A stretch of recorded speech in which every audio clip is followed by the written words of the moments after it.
Sit back. Step into a realm of mystery where truth hides beyond the veil. Don't touch that dial, okay? You are tuned into the Beyond the Veil podcast with Digby Furneaux. For God's sake, don't look up. Ah!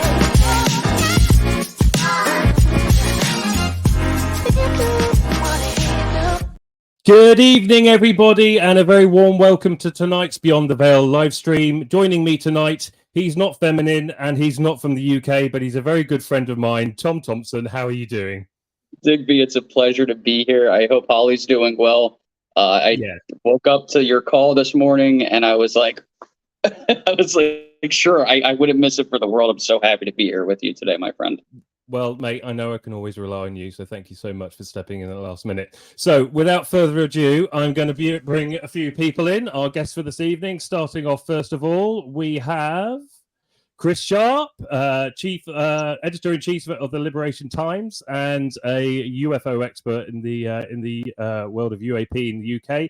Very good to have you on here, my friend. Next, we have Vinnie Adams. When I can find my mouse, where it's gone, here it is.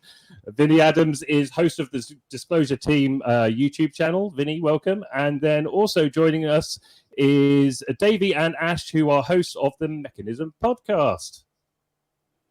There we go. We're all there. It works. How about that? How are we all doing? Good, thank you. Good to be here, Tom. Always a pleasure. And yeah, thank you, Digby. I'm looking forward to this. And good to see all the other friends as well. Well, you know, with the exception of Tom, of course, we are a completely British panel tonight, which is absolutely fantastic to see. We don't get represented very much within the community, so it's fantastic to have so many great faces and so many great voices here with us this evening, and with our token Yank, of course, Tom, who will have to put on some kind of British accent to fit in, but I'm sure he'll be fine. I'll do my best. Yeah. Right. So, I mean, the format for this evening, it's a very casual chat, guys. I've got a few talking points, but the conversation can go anywhere we like it to. If you guys are watching on the live stream, if you're on YouTube, leave something in the comments. If you're watching on Twitter or X, whatever you want to call it, put a comment down below. And if we get a chance, we'll get around to those questions. We'll put them up on the screen.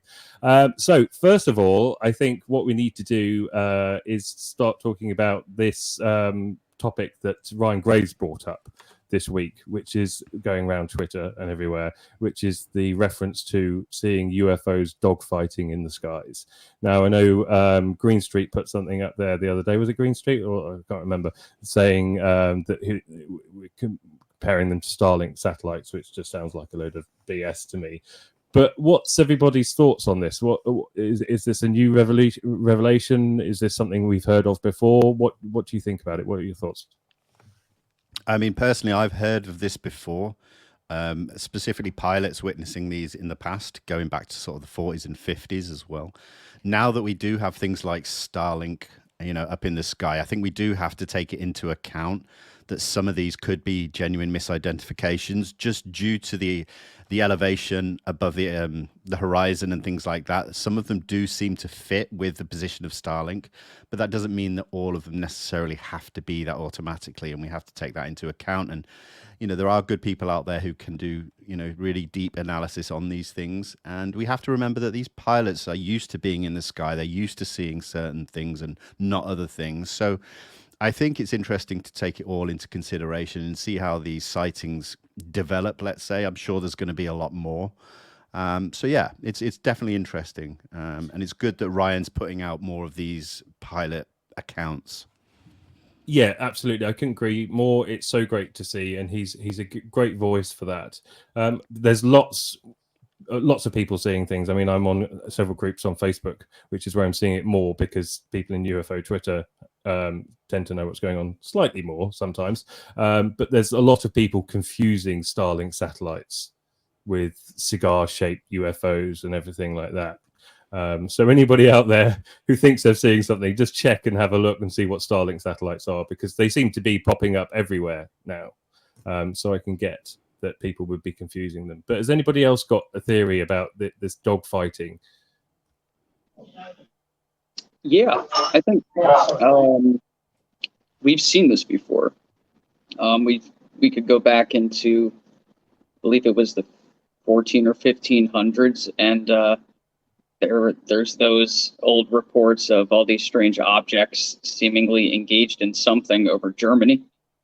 So it kind of reminds me of that. And the way Ryan said it, the way he phrased it, it doesn't necessarily mean it's a dogfight. It's almost as if the way he was trying to describe it was that the objects were moving in a fashion similar to that, but I don't think he meant that they were literally firing anything at each other. That's the way I took it, at least. But we've seen this before. We've seen, as a species, going back hundreds, if not thousands of years, objects that defy explanation in the sky that are engaged in activity and behavior where they're at least interacting with one another. And obviously, when you see a dogfight, it kind of falls under that same category. But I don't think these objects are actually fighting. I think it's a way to describe the movement. But of course, there's misidentifications and such. But that first airline video he put out, there's an airplane. You see aviation standard lights. And then you have this other object that seems to be blinking on and off every now and then and just kind of doing things. And who would be flying a drone that looks like that bright above the clouds at night? Like, it's not normal. It's very unusual to see something like that. And I have a couple pilots that I've spoken to, and they're seeing really similar objects recently. And I mean, like within the last month. So it's almost as if there's this standard that's now occurring up in the sky. It's like they're all seeing the same thing. So it's kind of like an event that you can just kind of go up and watch if you had the ability to. It's there. You can't miss it.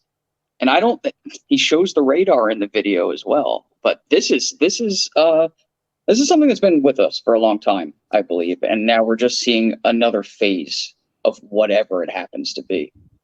So with all this going on in the skies and this being seen, which is obviously at a higher altitude, you'd think that these things would certainly fall under the guise of NASA. So why do NASA not see anything? Why are they not reporting anything? Why are we going to get the NASA report at the end of this month, which, let's face it, is going to have nothing in it of any substance anyway, is it? I think we're kidding ourselves if it is going to have anything in it. I'd be shocked. It's simply a roadmap for a potential future study. I mean, that's all it is. That's all they promised. So anyone that expects any more, they need to temper their expectations. And one thing I just wanted to say about the dogfight thing, looking at it at the other side of things, and I think I saw this theory today, that imagine if they are dogfighting and it's two separate races or whatever, it may, some of these crashed UFOs, it could be due to dogfighting, you know. That's always a possibility. I know it's quite far out there in that, but I think it bears looking at things on sort of both sides as well. That's a great theory. Chris, you're nodding your head. Yeah. I reported on this around a month ago that, I mean, there was good reason why I said that some of the crashes, maybe the historical crashes that we've heard of, have been a result of basically craft fighting each other. I think it's definitely a narrative worth paying attention to. Let's see if we can get further corroboration.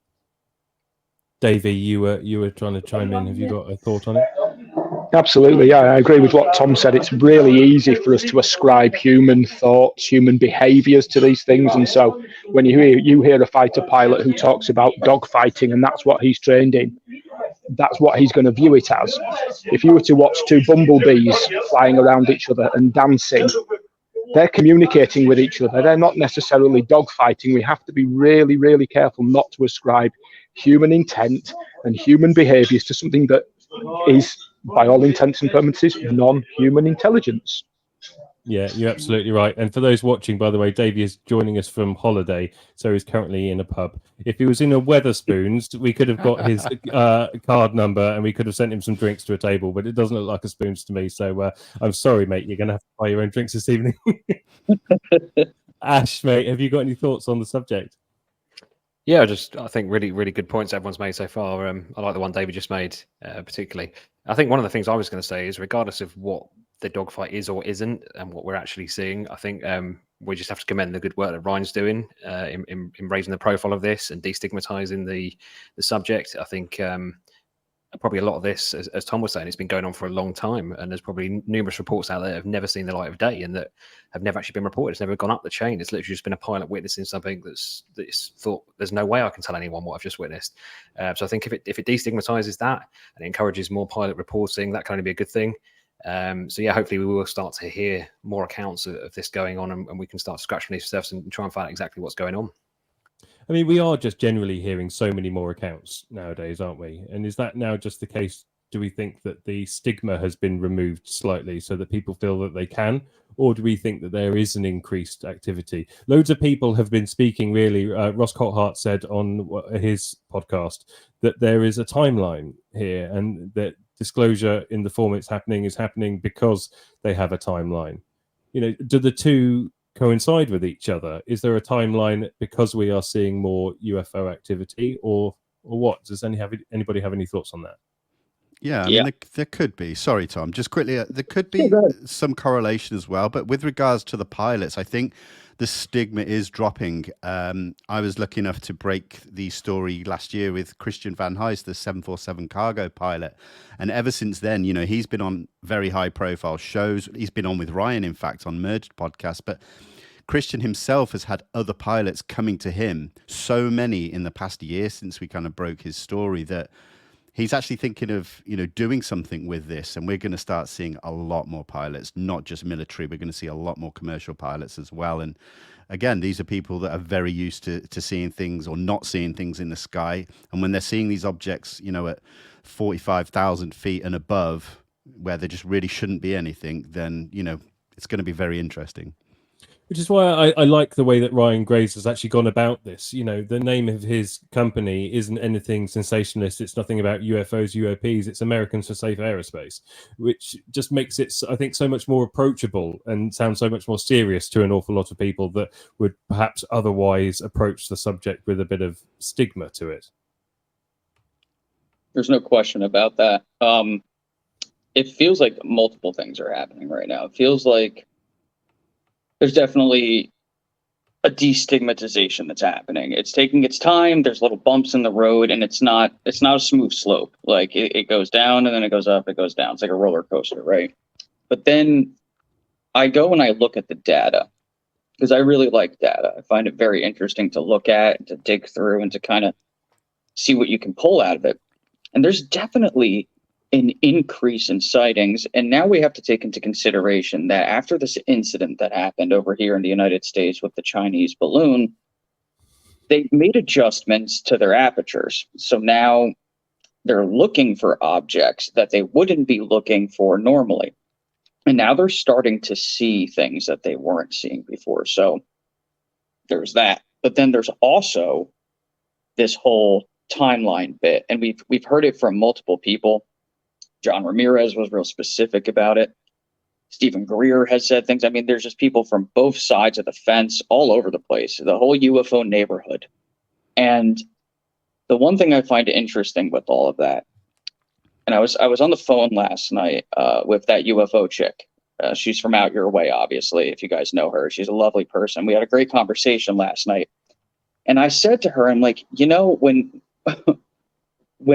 Ross Colthart had David Grush on for the interview, and he brought up the bit about there being potential treaties between NHI and certain factions of human beings, it immediately clicked in my head. I'm like, maybe that's why there's a timeline. Perhaps it was part of one of these treaties. And again, to people that are new to this topic, it's out there. I get it. It's as X-Files as it gets.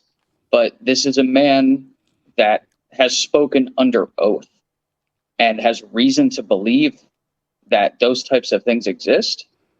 And it's on the table right now. I know it's strange, but all of this is strange, right? So it has to be considered. Think about it this way too. What if the fear from the secret keepers has to do with the treaty. What if they were told in the treaty that they had to keep their presence secret the best that they could, or ... And now they're beginning to lose their grip on it, and the NHI is like, well, you have this long to figure it out, or ... And again, we don't know what the end of that dot is, but Yeah. I think there's some connections between these things. I really do. I still wonder how many of these crashed vehicles that we're finding or that are being recovered are actually backwards engineered, but very terrestrial technology. Because, you know, so many people have said so many times, you know, they're so advanced, why are their ships crashing in our backyard? And, you know, I wrote an article about it. Tom, I know you read it, and I've spoken to you about this before, but what if the reason why they have to disclose is because they've crashed one of their backwards engineered vehicles in a location that they really shouldn't have done, and now they've got a timeline to disclose what they've got before somebody else does it for them? It's possible. I think these are all potential options. I mean, this has been going on since the 40s at least, but you know, you hear about craft that have potentially crashed here from thousands of years ago. Lazar's mentioned it. Whether you believe him or not, there's other people who have said it too. But for This instance, timeline- you don't have historical sightings so much that fit in with the shape of a Tic Tac, do you? They seem very much a new thing. I can't name them off the top of my head. I'll send you something when we're done. I have a few that I found.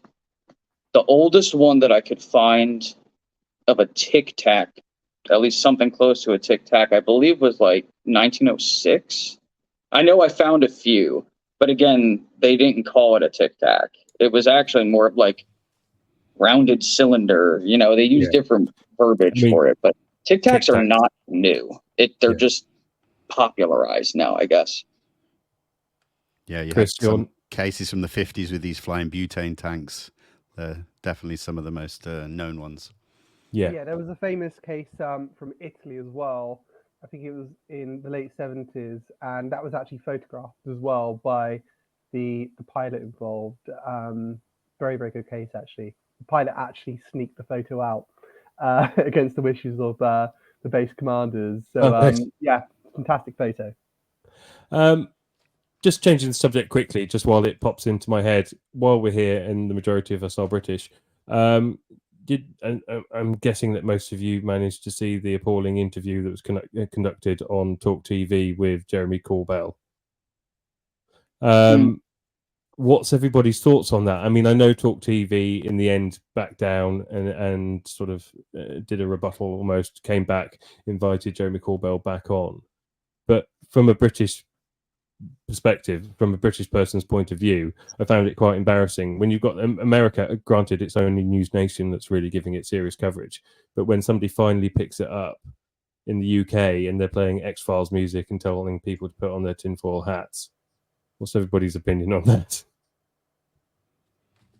Well, yeah, I think it just goes to show how far behind we are here at the moment in the UK. You know, we're still seeing the really stupid, sensationalized headlines in the red top newspapers. And, you know, you look at News Nation, they're obviously doing really good research on the subject and preparing for all of their interviews and conversations. And this specific interview you're mentioning with Jeremy Corbell, they were clearly not treating it with any seriousness at all. And Jeremy handled it extremely well. I think a lot of people wouldn't have handled it that well. But he handled it like a trooper, and it was good to see them, you know, come back and correct the wrong to some degree. I think maybe that's a learning curve as well. I think that was vastly in a result of UFO Twitter, wasn't it? Because of all the comments. I think, bless her, the presenter, I can't remember her name, but basically I think she wanted to do it just so people would stop harassing her. Yeah. But Chris, I mean, as a journalist, how do you think the media? What do you think the media coverage is like in the UK and further afield? And how can we improve it? Yeah, I think GB News did a great job. You know, it did a great interview with Andy from that UAP podcast. That was fantastic. I think in terms of the interview with Jeremy, I think that sometimes producers get it wrong. And it just, was the case that the producers were not properly briefed and they did their research really poorly. And it's great that they actually came back and they corrected course on the subject. They had Jeremy back, and like Vinny said, it's a learning curve, And I think in terms of the UK media, it's not really caught on yet. I think it can only be a matter of time until the MOD has to take action. I think in the next few months, or definitely within the next year, this is really, really going to accelerate a lot faster. Accelerate so much that I think some people may feel a little bit uncomfortable at times. But I can't see the MOD actually kind of continuing its current stance as more information comes out of the States. So I think once we get that the MOD interest in UAP, which is made public, I think then the UK media will take much more of an interest in it. I think that's the way we go in the UK, unfortunately. But yeah, I think when that does occur, I think it will be the jobs of the leaders in the UK community, like Andy, like Vinny, and people like that, to really educate our media on what is actually happening. And like people like Ash and Davey as well, who are very, very well versed in this, and particularly Ash with his knowledge on in terms of how the defense mechanisms work in the UK. That's going to be really, really important. I mean, Ash is someone that I really should go to a lot more when I'm reporting on the UK stuff, actually. And Ash expects a lot more DMs coming your way in the next few months if we do get to that place. That's absolutely fine with me, Chris. No problem. On the Talk TV front, I was just going to say it's quite. I've not actually seen that yet. I've been a little bit out of the loop on that front. I will have to watch that. But just on that front, it's quite surprising really, because they do actually pay quite a lot of interest to unexplained phenomena. I mean, they host the Unexplained with Howard Hughes, which is a really, really good podcast stroke video cast, webcast, whatever you want to call it now. He's actually presenting that on Talk TV, and he has some really out there subjects he covers, some really out there guests he covers, and that's all given that platform on Talk TV. So I've not seen the video with Jeremy Corbell, but just to say on the flip side, they do actually have a platform for this topic and associated topics normally. So it's quite surprising that they've not been so receptive on this particular occasion. Well, as Chris said, I mean, different shows have different producers, and it's going to be dependent on which way that producer wanted to throw that show. And obviously, they handled it completely incorrectly. But yeah, like Chris said, a lot more's coming. Sorry, Davey, I can hear you. No, I was going to say, I feel there is a dichotomy in the UK media here between we get the mainstream press that still, Vinnie and I, last time we spoke, we talked about an interview he'd done where afterwards they played the X-Files theme tune, and that still happens. And yet we had the interview with David Grush and Chuck McCulloch the other week on BBC Radio 4, that for all the interviewer didn't listen to the answers and just repeated his questions he had, it was treated seriously. Now, admittedly, the next article straight after that was Volvo is getting rid of the estate car. Yes. But it was treated seriously. But it was at 10 p.m. at night. And what I found very, very frustrating about that interview is it was clear to me that somebody else actually interviewed David Grush, and then the radio host dubbed his questions on the top. I mean, he didn't give him the time of day to actually do the interview himself. You could tell it because the difference in sound levels and everything, it was not done at the same time.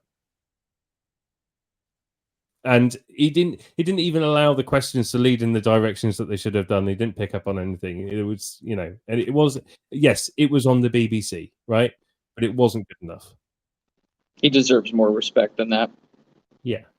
But at the same time, if the press just generally aren't picking it up over here and nobody knows who it is, then they don't know that he needs and deserves more time, does he? Yeah, that's the other issue. I was going to go into this towards the end, but we'll carry on along this line while we're talking about the media and everything. And has anybody seen the news article that came out in the Washington Post today? Was it today or yesterday? Yesterday, sorry. I believe it was yesterday. Yeah. So, I mean, that was, again, slamming David Grush, but at the same time trying to slam News Nation while actually not reporting on any new information. Again, it's slamming a whistleblower. I mean, Chris, you're a journalist. You probably know better about anybody about protecting whistleblowers and allowing them a freedom to speak and be a whistleblower without reprisal. So, how do you feel about the way that these newspapers are picking up this story and running it and basically tarnishing a good man's name? It's particularly disappointing when you have the likes of Washington Post, whose slogan is "Democracy dies in darkness," actually taking these jabs at David Grush. We used to rely on publications such as that to actually hold the powerful to account and tell the stories of whistleblowers. It seems like it's the way round now that are actually on behalf of the powerful. And I mean, things like these do feel like reprisals that have been taken against the whistleblower for actually speaking out. I mean, what we should be doing at the moment is asking how we can verify the information that David Grush has actually provided. And we should be asking as well whether other whistleblowers who actually have first-hand direct experience with the craft and these programs, when are they going to come forward? I think we should be asking those kinds of questions right now and actually kind of like exploring some of the claims as well that he's actually been making. Speak to people like Jay Stratton and Christopher Mellon, people who do have knowledge about this, but they don't choose to. Unfortunately, they choose to instead kind of like take the cheap shots. In terms of the Washington Post article, it's almost like they are taking jabs at News Nation, which is really disappointing because the Washington Post actually had an opportunity to report the story on David Grush, but unfortunately there was no kind of I wouldn't say no interest, but there was no kind of incentive to kind of like really get onto the story and be proactive and get on top of it and get it out as quickly as possible, because at the time, it was a very, very kind of dangerous situation David was in. Actually going public has actually provided him some protections. And I think going back to the other whistleblowers that may come out, I think they're thinking the same thing now. If we come out now to the press like David Grush has, we can get some protections. But it was disappointing, a story that kind of could have, really carried on its legacy and kind of like standing up for the whistleblowers. It let this story go, and instead they took a jab at the media channel that actually did take a chance and did report this story. It's just a really, really sad situation, really. It's really, really sad. It just makes you sad as a journalist, really. And this does affect whistleblowers as well. These people may be public figures like David Grush, Lou Elizondo, people like that, but I can tell you it takes its burden on them, and their families as well. I mean, there comes times, even like I have hardly any footprint when it comes to this topic, but there are times that I'm just kind of like, look, I've had enough of this for the day. I need to switch off.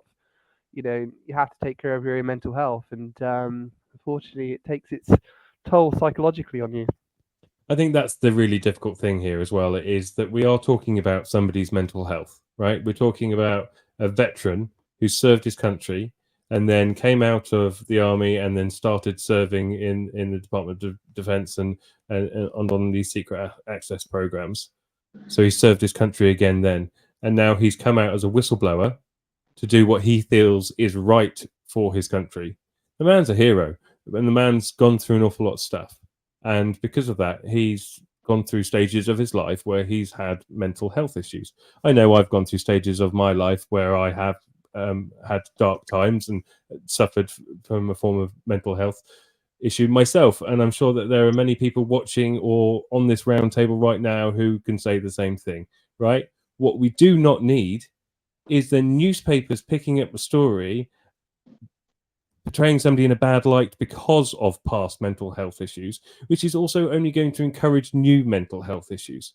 I mean, it's a bad joke. It's horrific, and I just think that anybody that's willing to report on that in the way that it has been reported it's just despicable in my book. And I felt that the fact that that was the first weapon that they used against him was a clear indication of what they're willing to do and what they're capable of doing. And not only that, but it was a move, I believe, that was specifically made to deter anybody else that was going to come forward. They were trying their best to spook the rest of the whistleblowers that Coulthard's been talking about. They don't want anybody else talking, not a single person. And this is a good way to scare them. It's like, we will pull out Anything. the dirtiest laundry possible to prevent that from happening. But luckily, they weren't able to stop Grush. I mean, look, if anybody wanted to go back and dig some dirt on me, they could find an awful lot more dirt on me than I've had past mental health issues. Let's face it, right? So if that's all that's got David Grush has got hiding in the back of his closet, then I think we've got nothing to worry about. And also, the response from the UFO community was in massive support. They didn't drive a wedge between David Grush and the rest of us. If anything, they just endeared him more to us, and vice versa. We've shown support, and that's exactly what we need to do. We need to continue to show support. But I can see any whistleblower out there that has got more dirt in their closet than David Grush is now going to think twice. Yeah, it's unfortunate. We can't have this be the one thing that stops this from happening.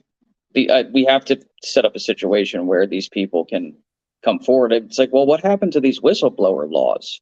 I talked to Steve Bassett about it a million times. Like, what happened to these protections? We got to use them. Like, that's the law. So if there's any sort of retaliation against anybody for any reason, there needs to be a situation in place, a law. They have to revise it where that type of thing is unacceptable and it's illegal. It needs to just be like, that's the word, illegal. You can't do it. Yeah, so the we've got pushback is a lot more comprehensive as well, I'd add. It's not just against David himself, it's also against News Nation as well. I can tell you also there's pushback against politicians as well who are actually trying to push this forward within the Congress. So it's not just one person. They're trying to, it's a wide spectrum of attack, you know.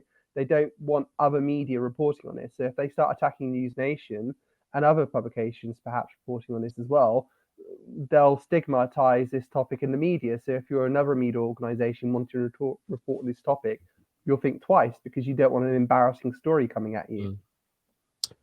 Just a comment that I've just put on the screen here. Doesn't that mean no planned disclosure timeline? I think what he's getting at is if that's the case, then there is no planned disclosure. But I think we're looking at two separate entities here, the way I see it, right? You've got the people in government that want the information that come out and have a plan for a potential disclosure. And then you've got the people that have all the information that don't want it out, that are working against the others. Agreed? Agreed, wholeheartedly. I've always thought that. I would We've add got a private question industry here. as well.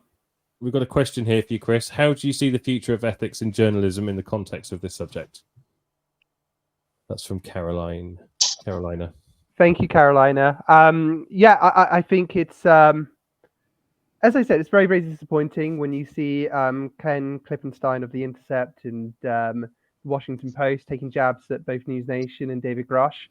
I don't think Ken actually had a lot of ethics to start with. I think it was more, I think with Twitter and the new celebrity kind of like journalists, it's kind of taken over, you know, these people are like shock jocks and they're looking to get the clicks and stuff on their Twitter by making the most sensationalist stuff and, you know, trolling people and stuff like that, which is really, really disappointing. And obviously the guy was just fishing for dirt on David Grush. And, you know, a lot of people who are actually, you know, allied with David and who support his side, they're going to be very, very careful before they speak to any journalists, let alone this guy who's got like a really bad track record. So it was always obvious that those people who did not like David were going to come forward to him and try to give him dirt. And it was precise information. The guy went fishing for two addresses connected to David and foiled them. He also tried to foil David Grush's name as well, but the police department didn't give him that information. But yeah, I mean, ethics is a problem now, and I think I wouldn't have necessarily reported that story because look, if I had a story that Kirkpatrick was, Sean Kirkpatrick was suffering from mental health issues and PTSD, I would never in a million years doing that. You know, my first thought would be, poor guy, you know, hope he's okay, hope his family's okay. I would never go that low. I think, you know, you you can question how they go about investigating the topic. You can go after their professionalism and stuff like that. But in terms of this personal mental health illnesses and stuff, that's really, really low. And I think, look, this is why independent media is on the rise now, and people are actually no longer trusting those larger news publications. This is why, you had the Debrief, for example, report the initial story about David. You could count on independent media to actually get these stories out. You can no longer count on the likes of the New York Times and Washington Post. And let's face it, they are compromised. They are compromised because they've got defense sources, intelligence sources, and they will be making perhaps threats that they will cut them off from future stories if they report stories about whistleblowers, which is really, really disappointing. So but it's a new dawn, and let's hope that independent journalism can get this over the finish line when it comes to this process. I think that's why we've also got such a rise and insurgence of podcasters as well, because it's the guys also sitting here with us right now that are going around trying their best to get the interviews with the best people that they possibly can. And I know you guys have managed to get some great ones, all of you here. But it's not easy to do. But we do manage to put those independent questions forwards. Not all of us just sit there and ask the same questions of the same people all the time. And a lot of us are out there to try and get information and put it in a way that people are going to watch it. So in a way, the podcasters themselves have become a form of independent media. Davey, one thing I have to say whilst we're talking mental health awareness is this is one of my specialist topics. I am a mental health first aider. I am a member of UAP Medical Coalition. In fact, I'm the only UK-based member of UAP Medical Coalition. So if we have any UK medical experts out there who are interested in the UAP phenomenon, reach out to me and my colleagues at UAP Medical Coalition. The other thing is I live with depression and anxiety. It's one of the things that I do. I have it. I've been diagnosed with it many years ago. What is absolutely key, and this is what really boils my pee in terms of the David Grush element of this, is I actually think a little bit to what Chris was saying there about this is the old school mainstream media. I think they're slightly miscalculated, and actually the modern media and the modern populace is far more understanding and actually appreciates the challenges of mental health, PTSD, grief, depression that Grush and the Co has suffered from. And it does make me wonder if the people who are leading this charge of this smear campaign are actually somewhat outdated in their approach and potentially doing more harm than good to themselves rather than to try and smear Grush. Yeah, I think a lot of people just don't know how to handle this in legacy media, do they? It's something that they've never even had to touch or take seriously. In fact, they're more used to taking jabs at it and laughing at it than taking it seriously. They've got a lot of backtracking to do, and that's going to make a lot of people very, very uncomfortable over the coming months. I'm glad you all agree. Davey, thank you so much for saying everything that you did just then. And mental health is a massive point. And I know Holly won't mind me saying this because she put it on Twitter herself. But the reason why Holly isn't here this evening is because a dear friend of hers within the heist community tried to take their own life last night, and then today they were saved or on life support. On today, they've had to turn the life support off. So my thoughts and my prayers are with that person and their family and their friends like Holly. But mental health is a serious issue, and we should never use it as a weapon against anybody. And if there is anybody out there that is suffering with mental health issues, PTSD or anything like that, please know that although you may feel like you're alone, you are not, and there are always people out there to support you.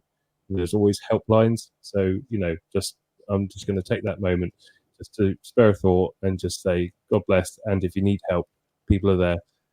God, you can DM me and I'll speak to you if you've got a problem. I really don't mind. But just know nobody alone. And so will I. And there you go. It goes for me as well. Yeah. Okay. Always. Right. Should we move on? Right. So next one, Malaysia Flight 370. this has come back again with all the new footage. Now, there's so many different varying points that I'm seeing from this at the moment. Some people are saying, oh, this again, it's so obviously fake. I've heard people say that if you actually look at the frame rate of the orbs against the frame rate of the planes, they're at a different frame rate, which means one was edited in. I've heard lots of different things, but there seems to be pros and cons to each side. So I would be really interested in hearing people's points of view. Vinny's head is vigorously nodding up and down, so we're going to go to Vinny first. Vinny, what have you got to say on the subject? Yeah, I mean, I've been getting DMs left, right, and center about this. That people say, "Why aren't you posting this?" Over on Instagram and things like that. And it's because of that reason. It's the same old story when we get a video that either comes out or it comes back around, which I think this one has, and these conversations will just go on forever. I mean, there are, like you say, good points on both sides, but there are some people who've looked at it that I probably trust more than others, and it does seem to be pointing towards a composite video of some sort. And yeah, I think it just blinds us a little bit too much from actually doing sort of more important work, like looking for data and stuff like that, because these videos these days aren't going to be the smoking gun necessarily. Certainly not this one, for example. And then you have to take into account the whole MH370 case in itself. I think to a certain degree, it could almost be seen as disrespectful to what actually occurred at that time and to the families who lost people on that flight. We're led to believe that parts of that aircraft were found. So yeah, I won't touch these kind of things. I just won't. Yeah. James Fox said it was about as real as a $3 note. Exactly. But it's funny how these things are cyclical, and they come back round. And I'll be honest with you, I'm relatively new to the UFO Twitterverse. Everything I've done before has just been on YouTube or on Facebook, so I'm not completely well versed as to what's come around again. But it does seem that this has picked up momentum. For some reason, all of a sudden, again, it's back in the view of people. Tom, what are your thoughts on it? I think it's a distraction. I've seen the footage, the original footage, back on Reddit. I mean, 7, 8, 9 years ago now, and I thought it was fake then, and I think it's fake now. It's one of those situations where it comes off as too good to be true. Plus, there was a piece of the plane that I believe was found in the ocean, and there's a number that's printed on the wing.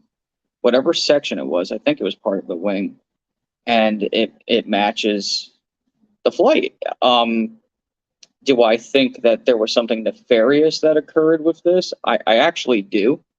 It's really difficult for me to perceive a flight in the modern day just disappear like that, with the world being so interconnected and satellites being where they are and how powerful they are and what they can see from as high up as they are. But I don't think it was anything supernatural. I don't think it was anything paranormal. I think this was something that was deliberately kind of thrown back out into the world to grab our attention, because they don't want us talking about other things like Rush, like his claims. There's a lot of other things we could be talking about. And I appreciate the work that people are doing on this. I really, really do. It's what we need to do with any piece of footage that's worth looking at. But I do believe this was just a distraction, and it was meant to kind of divert us away from something else that's much more important. There's a lot of that about, obviously, and there always has been with this subject. And the problem with that is that when we have things like this which are debunked, then the debunkers focus only on the things that have been debunked. And they use that as a stick to beat everybody else with. And go, look, it's all fake because this is fake, right? and that's what we've got to fight against. Ash, what do you think?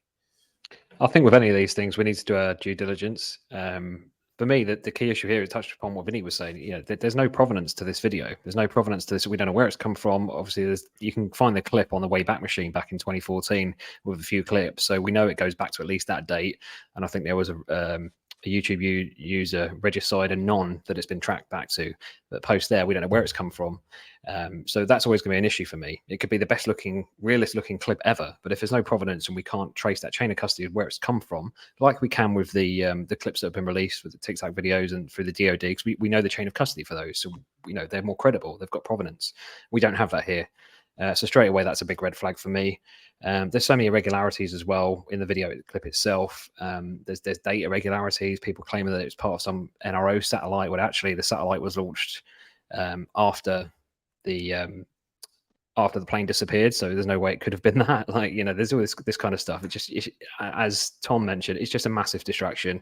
There's bigger things we should be looking into. There's bigger subjects. There's all of the claims that Grisha's come out with, like Chris was touching upon. They're the things that we really should be delving into, and the community should be coming together to try and actually ascertain where we can prove those aspects of things, rather than focusing on things that literally probably has been made, you know, with a CGI program. You look at some of the AI programs. I mean, this is going back to 2014, but if you look at some of the synthetic AI programs that are out now that can actually generate realistic looking thermal imagery data, they're amazing. They're a lot better than that. And that was 2014. Right. So yeah, for me, it's a big distraction, and I'm not really giving it any credibility at the moment. There's better things to devote your research time and effort into, in my opinion.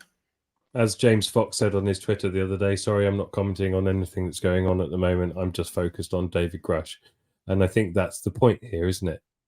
Is the fact that we can get thrown these distractions. Somebody just I'll put it up again. Here we go. Distraction like Peru and Vegas. You know, Vegas was, I mean, there was no real evidence there whatsoever. That just seemed like a complete load of nonsense. And Peru, well, I don't know about Peru. Peru's a different one for me.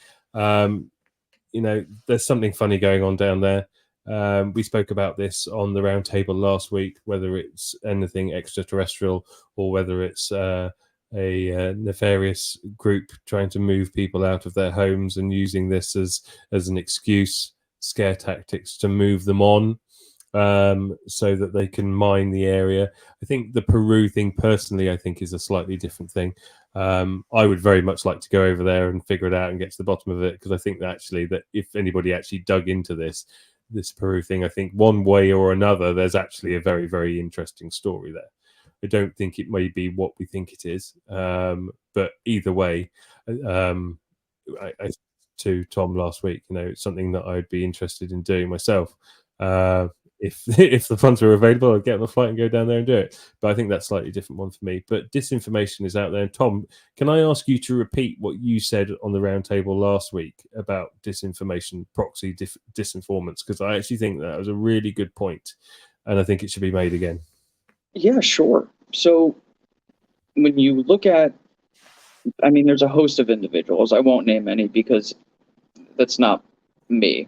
I don't like doing that too much. But there's a lot of people, we'll use X/Twitter as an example, and I call them proxy disinformants. And what that is, it's a tool that the secret keepers can use to their advantage to push disinformation, but they are just on the edge, just outside of being on government payroll. They don't have to be. All they need is to just feed these people just a couple stories, get the ball rolling, they get into their niche, and then the clicks start coming in, and then the ad revenue pays them, the views, all of the subscriptions, all of the donations. They don't have to be in any way, shape, or form connected to the government where there's a paper trail and they are receiving funds from them. They can just go about this and they can just let the internet pay them, but they're still doing the work that the secret keepers would want somebody on their payroll to be doing for them. It's a great tactic. They're just basically letting it happen. They just give a little nudge and that's it. You don't, and then there's no connection. There's that disconnect, and you can't be like, oh, he's a government shill, he's a government informant. It's like, well, yeah, but not really. He's doing it, but not really. That's why I call them proxy disinformants, because there's a disconnect there. While at the same time, those things are still the same results. There's a slightly different situation involved. in the age of influencers, you don't need to pay somebody to get the information out you want, because they just want the time in front of the camera and they want the money for it themselves. Absolutely. Yeah, and there's a lot of that we need to fight against. And, you know, we're in this quiet spell right now, aren't we, with everything that's going on, because Congress is on a break and they come back in, a week and a half, 2 weeks. But, you know, there's a lot coming out, considering the fact that there is this break. It was released the other day that they're still unable to get David Grush into a skiff because they need to reinstate his security clearances. Chris, is that something that you have any information on or can give some understanding to? All I can say is there are other ways Congress can go about this. Specifically certain committees such as the Armed Services Committee and the Intelligence Committee from both House and Senate. There are other avenues. That's as far as I'll go right now, but there are other avenues that they can go down. It's not just, you know, getting David Grush into a skiff. There are other ways to corroborate certain things, to verify certain things, and let's hope that we get some traction on that come September, October, November. No, this is. I'm going to repeat something that's probably been said a million times before, but I'm going to say it now while we've got you here, Chris, and anybody else also that has any insight into this. But you know, we've got David Grush, we've got Sean Kirkpatrick, we've got Arrow. David Grush is saying that he's offered to speak to Arrow in the past, and they're not taking him up on it. Arrow's job description is to basically speak to people like David Grush. Why do we think that David Grush has not been given the ability to speak to Arrow? I mean, this just seems like the absolute basics. You know, starting of Arrow, day one, what should we do? Oh, let's talk to the people that say that they have some information. Why has this not been done? Yeah, I think you could definitely state there's been a lack of proactivity on the part of the Arrow. From my understanding, before the Arrow was set up, David Grush did have a conversation with Sean Kirkpatrick, and he said that, you know, Sean should be able to find the information that I found. I don't know why he hasn't.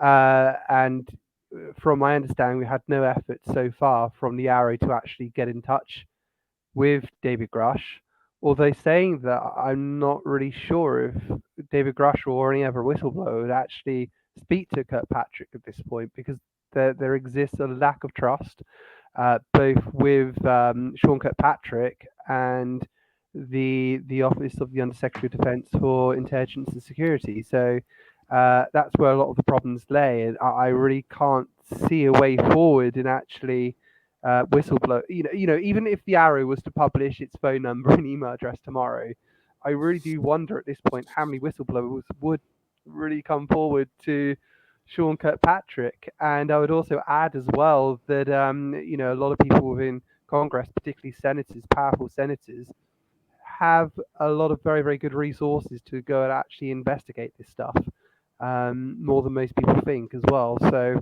yeah, that's how a lot of this stuff's come about so far. Whistleblowers have directly approached members of Congress instead of the Arrow, and you know, they're more likely to trust those members of Congress and their staff than they are actually Sean Kirkpatrick, which I think is one of Sean Kirkpatrick's major issues at the moment. But look, if they don't trust him, they don't trust him. The only way forward I can see is there being a change of leadership within the Arrow. Sorry, Sean, but that's the only way I can see forward at this point in juncture. Yeah, and I think it's Senator also Gillibrand didn't make it any better, did she, the other day with her little public speech, which just made a mockery of everything as well. Vinnie, sorry, I interrupted you. No, that's fine, no problem. I just wanted to follow up on what Chris said there. If you look at other people who have spoken with Arrow, take the case of Mario Woods. You know, his testimony was taken over the phone, not in a secure facility or anything, and the people that were interviewing him were just taking handwritten notes. There didn't seem to be any seriousness to the claims that Mario Woods was making, and they were just half-arsing it, really. So why would any other whistleblower see that and then feel obliged to go and speak to Arrow when they can completely bypass it, speak to Congress and have people in Congress who have the powers to go and really look into this. So it's almost like Arrow is becoming defunct completely because there's just no trust there. Yeah, it does seem to be like they're pretty much a pointless organization right now, and don't seem to be following through with any of their commitments. And we've got a report as well waiting to come out from them by the end of this month. So we've got 2 pointless reports coming. I hope everybody's really excited to not read them. Tom, what are your thoughts? Well, I think, and Mario Woods is a good example. I'm glad Vinnie brought him up because I had the pleasure of interviewing him a few months ago, and he was a really, really, really nice guy. And someone like that who served the country, who had an experience of an extraordinary nature, deserves better. This is someone that you should be flying down to Washington. He shows up in a suit. You bring him in a room. You sit him down. You do it in a professional setting. You don't do this over the phone. This isn't a Walmart interview. These people deserve way better. And plus, the people of the country and the world that want to get to the bottom of this deserve better. An organization, governmental in nature, that is speaking to military officials, the best witnesses that we have, trained observers, they need to be brought in person. And you need to speak to them. You need to hear it from their mouths in person. You need to see their facial expressions. It needs to be recorded. They should really do it almost like a police interview. There should be a recording. There should be, maybe even a stenographer that's present. Treat it with some actual respect. You can't have a guy like that just call his account in. And plus, that's a lack of security as well. What if there's classified information that has to be divulged in the midst of that particular narrative? And you're going to do it over the phone? You can't do that. We got to do better than that. And Arrow needs to be held accountable, because if that's the office that we're supposed to be depending on for these types of things, then we're in trouble because they're already screwing up. Plain and simple. How do we get to, or what happens when we get to the situation where we've got senators that are meeting with these whistleblowers? They're getting the information out of them. Everything they're talking about is completely classified, and we're all sitting here waiting for some form of disclosure, and it doesn't come because all the information is still classified. How does Congress hearing this classified information end up changing everything for us? So it's actually the staffers who are actually getting briefed, and that's what's been going in these past few months. So, for instance, you've got a situation whereby the chair of the House Intelligence Committee, Mike Turner, his staffers were actually briefed, but he's actually not spoken to any of the staffers to say, what did David say? Can I see the notes? What are the claims? He's not gone up to investigate that. He's not even asked the questions. Instead, he's gone on to Fox News and whatnot and basically tried to diminish what David Grush has actually said without ever following up on it. He's not even got in touch with David Grush, actually.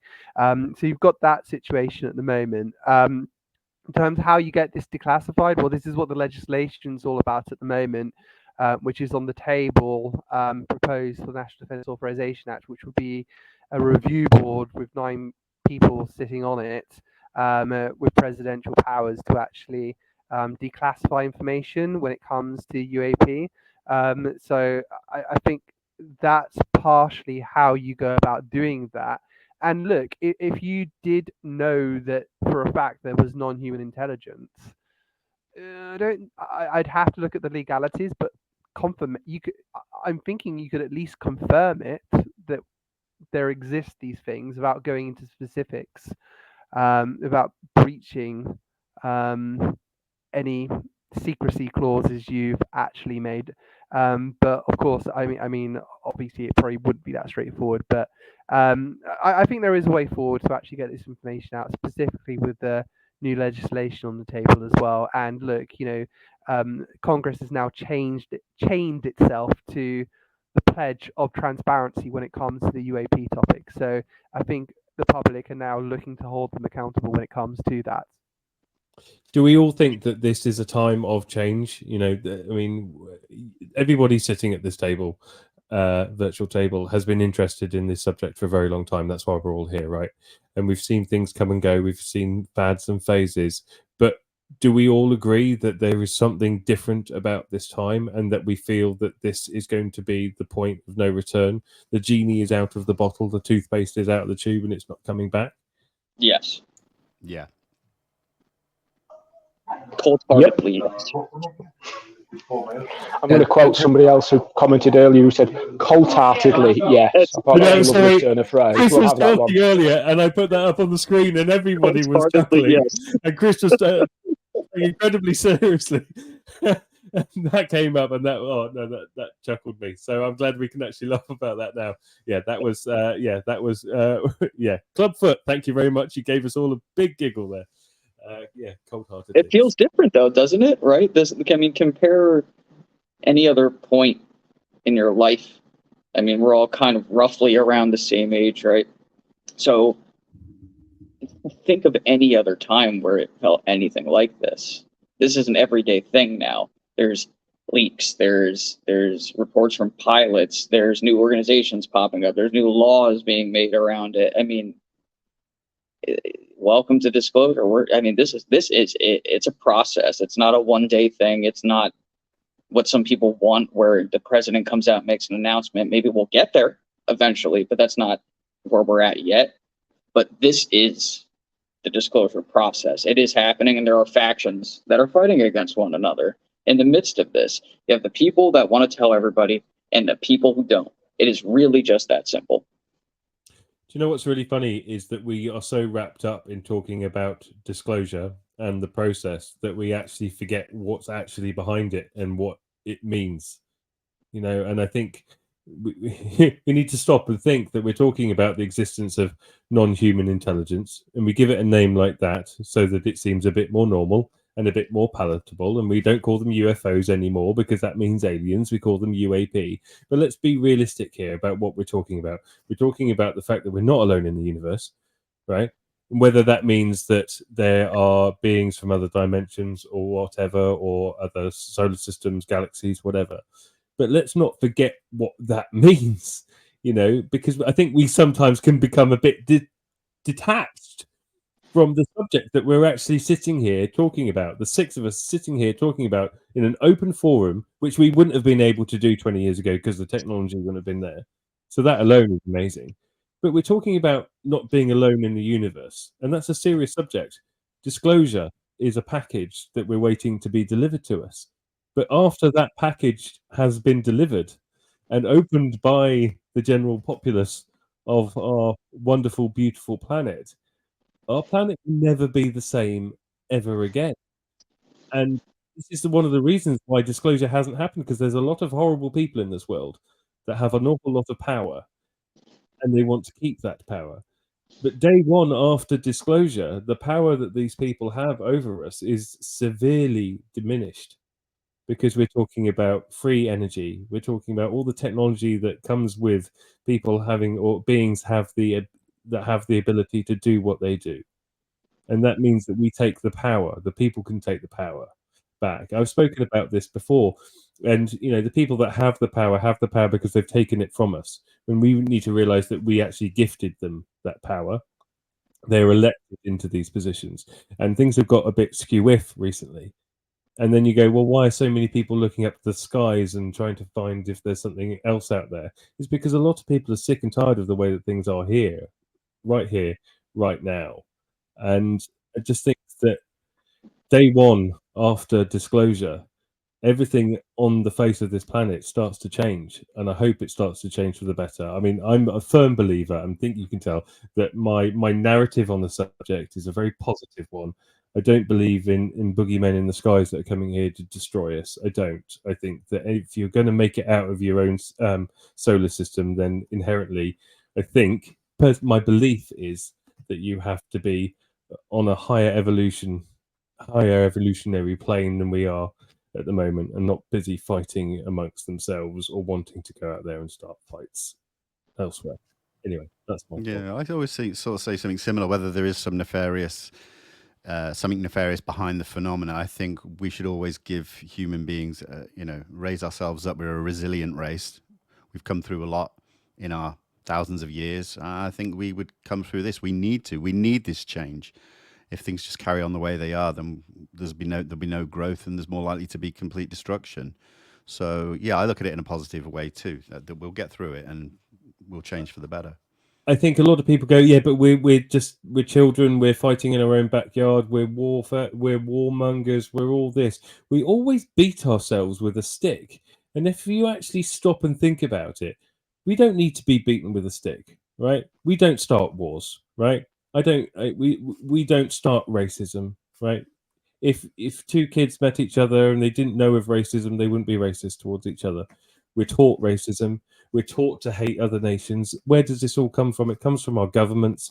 It's what's pushed upon us. But generally speaking, we don't hate our neighbours if we're not taught to hate our neighbours. It's the way that we are manipulated, and we are manipulated over and over and over again. And it comes back into the subjects of UFOs and UAPs because we're manipulated to believe what we're told to believe. And it just highlights the manipulation that is going on around the world. And I think once you start down the rabbit hole of this subject, a lot of us will agree that you start questioning an awful lot of other things in your life, and you start looking at things in a different light, and you realize how many things there are in this world that do need to change. And for people like us, or speaking for myself, purely, this movement symbolizes that for me, that it symbolizes that change. It symbolizes that hopefully that there is something better out there for us. Wholeheartedly or cold-heartedly.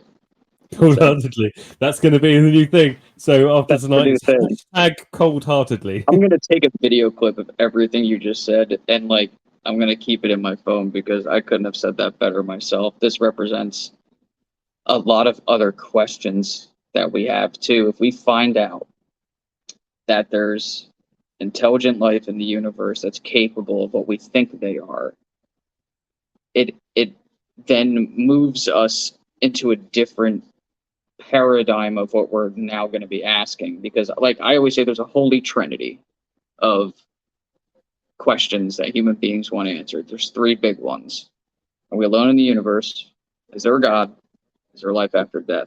If you knock down one of those pillars, and there's two remaining, and the first one was a yes, it makes the other two a lot more interesting. And it's, I mean, think about that scene in Close Encounters of the Third Kind. I always go back to it where, you know, the alien makes the hand gestures, and there's like that moment of connection with sign language, and it's like that's what I think about. I don't think about ships coming down and, you know, blowing up the White House. I think of like an exchange of information, culture. There's an incredible renaissance of learning. You know, we could do that. Not all humans start wars. Not all humans are racist. Not all humans can be described as, you know, less hairy apes with nuclear weapons. There's more good people in the world than there are bad. I don't have a nuclear weapon. Do you? What's that? I said I don't have a nuclear weapon. Do you? But this is what I mean. You know, it's last time I checked, I'm pretty sure I don't. Fresh out. You see, this is the thing. We have the wrong people representing us all around the world. Right. Oh yeah, no question about that. Or a system that's not designed to represent the people that it's designed to service.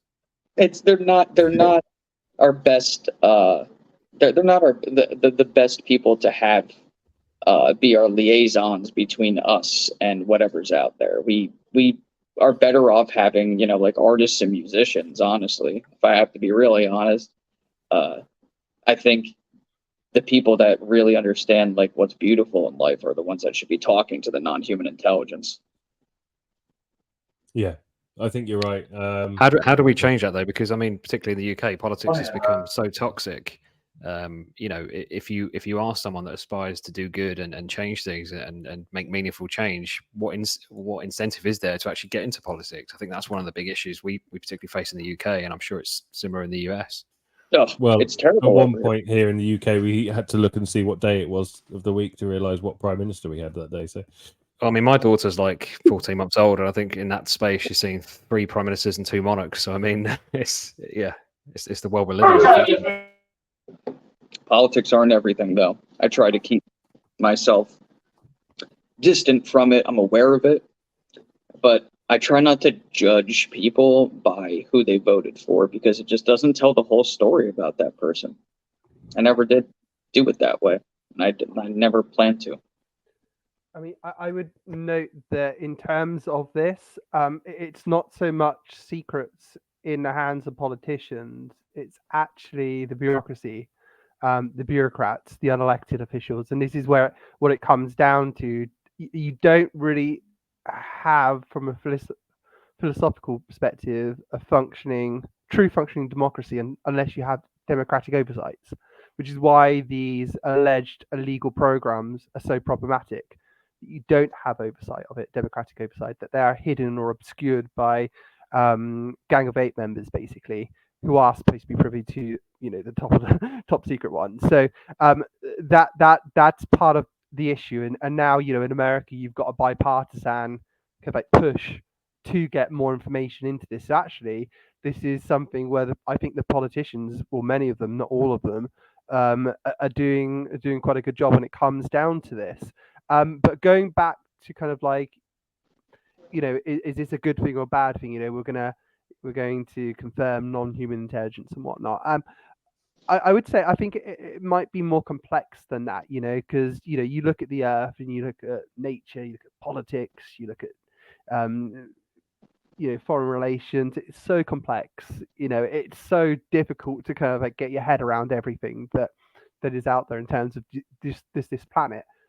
And now suddenly you're expanding to the whole universe, and I think it's very, very difficult to get your head around that in terms of the complexities and nuances that and the known unknowns and unknowns that may be around in terms of this. I think there is a soberness when it comes down to this, that Pandora's box has now been opened, that there is no way of going back. I mean, if you watch the Oppenheimer movie, you can just see kind of like, okay, we're about to do this. We're about to unleash something on the world that's never been unleashed before. There is no going back. And I mean, from the military's perspective, I mean, all they see is that, it's basically scouting the battlefield, because these things are actually, seen mostly around battle fleets, nuclear bases, air force bases, and military assets. So I can understand why some people in the military, because that's how they're wired, basically. That's how they're wired, and they're seeing these things as scoping the battlefield, basically. So, I mean, I understand that, but simply put, I don't know. The best kind of like example I've heard is kind of like, the gorilla. I think Lou said it. Basically, the gorilla in the zoo has found the keys to get out of the cage, and I think those keys were a metaphor for, learning the secrets of the atom and suddenly having an atom bomb. And actually, when you discover nuclear technology, it leads to other things, and I think that may have raised some alarm bells, a civilization on Earth, known for fighting and killing and doing all these despicable things, which is our history. It's war and civilization go hand in hand together, and I think there's that factor as well. Maybe we're the threat. I don't know. But simply, I don't know. I mean, I can make a case at either side, that these are good beings, that wish us the best, but there's always the other side. I just simply don't know. It's difficult, isn't it? It's but yeah, we'll have to see now. But I do feel kind of like a sense of, oh my gosh, we're kind of we might be unleashing something and opening Pandora's box, and we can't go back now. There is a sense of that. People can't decide what the truth is. I mean, the truth is the truth, and people deserve the truth. Correct. We can't pick and choose. Yeah, we can't be saved from the truth. The truth shall set you free. Correct. Perhaps. Yeah. what I would say is that there are certain secrets may be hidden, for good reason, to help protect ourselves. And sorry, it's no secret that I'm in here to my son. I can't keep that secret, unfortunately. That's fine. I'll leave it to you. I'll mute now. Well, okay. While we deal with that, let's go to this question that Christian Thompson has just put up. What will happen after disclosure? If Grush is right, what will change? Let's just do a little round the table bit here and see generally what people's thoughts are. So if we start on the top, my top right, Vinnie, we go with you. Then we'll go down to Ash, Davey, and then Tom. Yeah, I mean, there's so many things that will probably happen. You mentioned earlier about, that we'll potentially know about free energy and that. But I think it's worth noting as well that these changes and implementations of new technology would probably occur over quite a long time period as well. It wouldn't just suddenly tomorrow we've got access to free energy. It wouldn't. So there'd be a huge adjustment period. And then look, on the other side of things, we'd probably have potential market crashes as well, and supply chain issues with businesses, whether it be food or clothing, the basics. There's going to be a lot of disruption. And depending where you are in the world, there'll be certain people that may panic, that may take a lot longer than other people to come to terms with these things. Then look, on the other side, you'll have people who still go to work tomorrow and don't even really think about it. So there's just such a broad spectrum of change and reactions and things like that. Ash, what do you think? Yeah, I mean, firstly, I'd just say define disclosure. We can't even decide on a mutual definition. Everyone's got their own idea of what that means. Has it already happened? Is it happening? Will it ever happen? It depends how you define that first and foremost. And yeah, I mean, it's very yin and yang, isn't it? There's a flip side to everything. There's a positive and there's a negative. And just because there is the potential of unintended consequences and there's a potential that something could turn into a negative doesn't mean we potentially shouldn't explore it and at least find out if we can draw out the positives. So, I mean, you mentioned obviously nuclear weapons is a prime example. Yes, they can be really damaging. They can be really really bad for humanity, but likewise they can produce fairly clean energy. There's positives out of that. I mean, you have nuclear medicine that actually helps deal with cancer patients and things like that. So there can be positives that come out of these things that can also be weaponized and used negatively as well. But in relation to what would happen, I agree with Vinnie. This isn't something that's going to happen overnight. This is going to be a gradual process. There's so much that can potentially come out of it when we're talking about free energy. And put it this way, it's going to be a whole new branch of new science, isn't there? New physics. Academia is going to be completely spun on its head and have to change the way it looks at things, how things are analyzed, and how we see the world, really. So yeah, there's going to be a lot of change. Some people will struggle with that. Other people will take, it'll be easier for them, and there'll be, like Vinnie was saying, there'll be people that just go about there every day because they've got other things to worry about. So I think we're going to see different levels of how it affects people, and no one can really predict. It's such a big, people talk about ontological shock. It's such a big thing. How can we really know until it happens what it's going to entail? But yeah, I think it's going to be interesting for sure. And I think people are going to be looking to not just governments, but also people that have got knowledge on this topic and perhaps the more esoteric side of things as well for answers. So I don't think anyone really has the answer until it happens. You spoke just then about nuclear energy being used for good and for bad, and I think that's the problem here, isn't it? I think a lot of people are looking at this and going, well, there's amazing technologies out there, but this can be weaponized. So many things out there can be weaponized. Absolutely, any form of energy can be weaponized, but doesn't mean it needs to be used that way. And I think we just need to remember that, just because there is a free energy source potentially out there doesn't mean that we need to use it for nefarious purposes.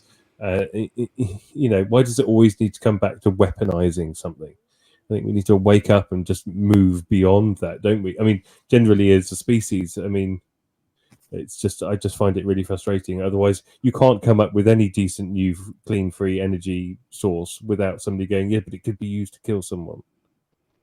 It's just nuts. Davey, on to you. I think you talked a little bit there about weaponization and why we have this obsession with weaponization.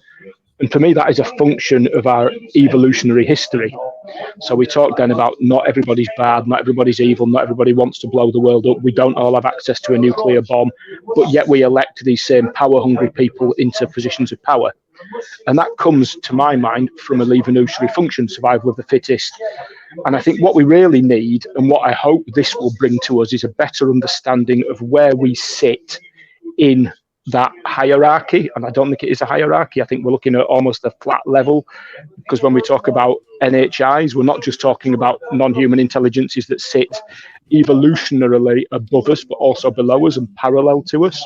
So I think what we really need, and this is what I sincerely hope disclosure means and brings, is a change in our understanding of our evolutionary history and our place in the universe. Yeah, well said. Well said. Tom, over to you. So disclosure, post-disclosure at least, the results are going to be dependent on how slow they want to do this. If they break it up into specific phases and they take their time with it, it lessens the blow. If there's a major leak, or they just decide, you know what, let's just tell them everything, the results could be different. But one of the things that I think about a lot are the societal impacts socially, especially online. I mean, every day I see people bickering back and forth. Oh, it's not real. Oh, but it is real. I had a sighting. This was a seagull. Like, there's going to be a lot of bickering, a lot of I told you so's, a lot of look who was right and who wasn't. And I don't think that part of it's going to be good, but I think it's something that is inevitable. But at the same time, it's going to create a situation where there's going to be a hell of a lot more self-introspective going on individually, where someone's going to hear this information and they're going to look inward and think about who they are, why they're here, what this all means. I mean, we all woke up in this life. It's all the same for us. Nobody gets out of this life alive. So people are going to take the time to reflect, hopefully. And I think that there's going to be some weird results. There's going to be new religions that pop up. There might be some religions that die off. But ultimately, I think this is something that we have to go through. This is, I kind of call it, it's a little silly, but I don't mean it inappropriately, but this is like mankind's puberty. In a sense, it's growing pains, but we have to go through it. It's part of our existence. I think you're absolutely right, and I think when it comes down to religion, I think there's going to be a lot of people that are worried out there about what this means for religion. Now, I'm not here to bash anybody's religion, and everybody's entitled to their own beliefs. But as far as I'm aware, there is nowhere in any religion that doesn't state that what happened here hasn't happened somewhere else. So if you're sitting there with an existential crisis, you don't know how to deal with this, and what does this mean for your religion, Christianity, Muslim, Judaism, whatever. It doesn't matter, because just because you have read what you read and you believe that what you believe doesn't mean that you have the entire story. So I don't think that this needs to be some massive issue for religion. Everybody's entitled to their own beliefs. But what I think will happen down the line is that there will be new realizations. There'll be talking of consciousness, universal consciousness, spiritualism. I'm not a particularly religious man. I'm not, I like a good midnight mass, don't get me wrong, but that's just because I like to sing. But this isn't about going out there and bashing anybody's religion. But I do think that religion will hopefully evolve and come together and realize that they don't need to war. We don't need to have religious wars. But that there is an element of spiritualism. And that's what I am. I believe in a spirit. I believe in my spirit. I believe my spirit will go on. And you hear a lot of talk in this subject about universal consciousness, and I do believe that. I do believe we are connected, and in that sense, I do believe that we are spiritual beings having a human experience, and not the other way around. And that we will carry on. We are. My belief is that this flesh and blood, meat body that we're in is a receptor that is receiving our consciousness, and that we're living our life through that. That's my belief. But I also respect everybody else's beliefs, because I don't have the answers. And anybody watching this, all 6 people sitting on this virtual table right now, none of us have the answers either.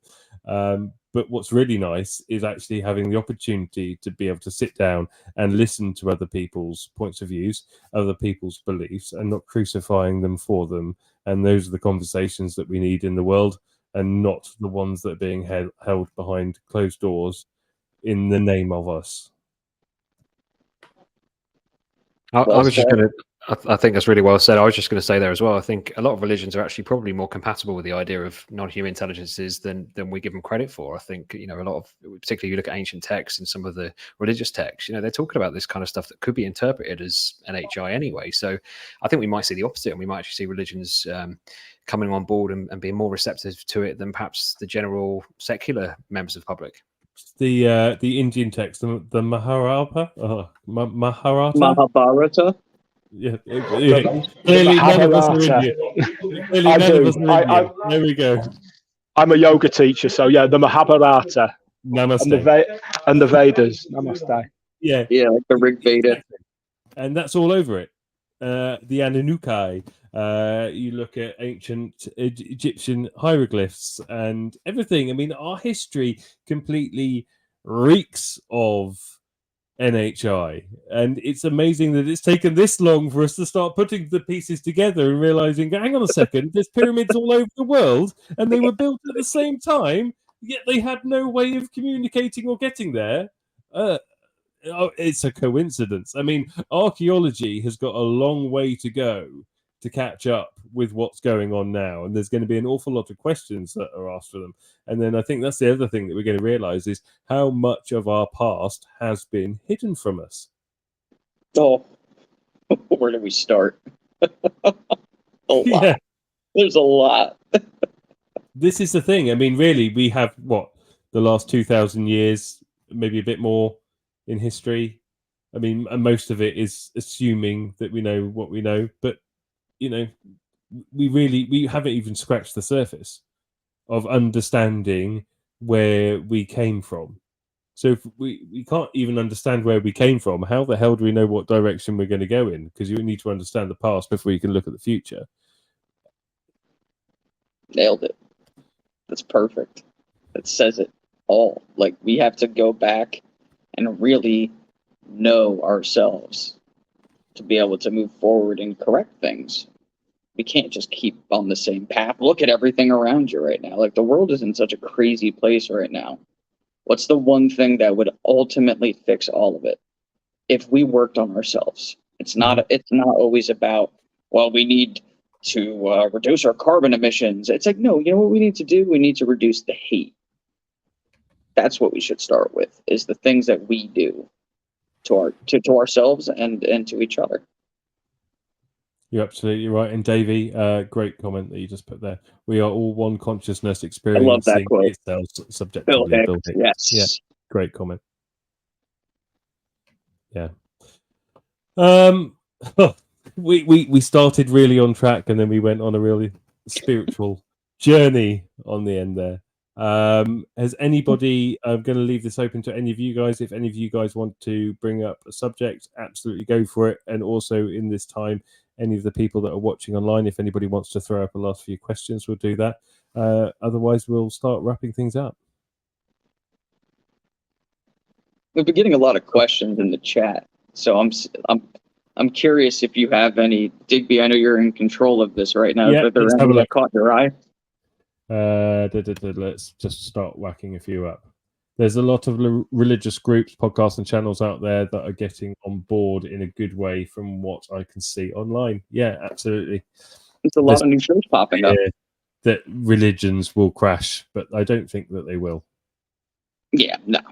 They'll just probably find a way to incorporate what's happening into what they already teach, and maybe they'll, improve some things. I mean, every single advert I see on the television is from a fuel company selling you their electric vehicles. The churches and the religions are going to do exactly the same. They will modify, they will change, they will evolve, and they will just add it into their stories. Well, that's what most religions are founded on, aren't they? I mean, when Christianity was around, had to, adapt to some pagan elements. It just absorbs it and adapts it and modernizes it for the time. So I can't see this being any different, to be honest. Yeah. No, and also I would very much like to get into the archives underneath the Vatican and see what they've got going on down there. Plus, half the religions on the planet probably exist because of interactions with NHI. It's like, well, why are none of these amazing things really happening now? Well, they are, They're just few and far between. You don't see them as often. And perhaps there was a much larger mission going on back then, and they completed it and they left. It's kind of what it looks like to me, honestly. Oh, sorry, I keep putting up the wrong things. Someone said something about AI too. I saw that. I will. I'll read out this one, and then Tom, if you take over while I go through some of the chats, and I'll pop them up. But if there is a timeline forcing disclosure, then why is there a pushback from government agencies? And that's from Clubfoot. Control, money. I mean, there's a lot of different things involved. Probably have individuals, bureaucrats and such, that have a lot of money vested in things like oil. And they know that if, you know, for example, free energy or 0 point or any of that material were to make it out into the public and be confirmed, that they probably don't have a good way to adjust to that, and they're more concerned about the money in their pocket than anything else. That's a big part of this. Money is a huge part of what's happening right now. I think a lot of it is fear of the unknown as well. Humans like being comfortable, and I think we need to get comfortable with being uncomfortable if we're going to adapt to this and understand what's going on and change as a civilization. I like this comment because I agree with this. I do, because I think we're being visited by multiple intelligences, multiple races, some interdimensional. There's probably some that are interstellar, interplanetary. This is it right here. Can you just read out the comment for me? Yeah, and I'm going to go through some more just for anybody that's listening in and not watching. If we trust our experiencers, and many I do trust, then we are in the presence of both benevolent, malevolent, and indifferent beings. I think that's a really fair assessment based on the literature that's available. Disclosure is when they show us the crafts and the bodies. For a lot of people, that is the case. I can't really argue with that, honestly. I think that's what a lot of people are going to require. One of the more interesting questions, what form will our heart and spirit take when we're gone? Ooh. Who says we ever go, though? I think that's the case, though, for a universal consciousness, isn't it? It's just we're just having this experience now, and then something else will come afterwards. It's like something energetic, perhaps.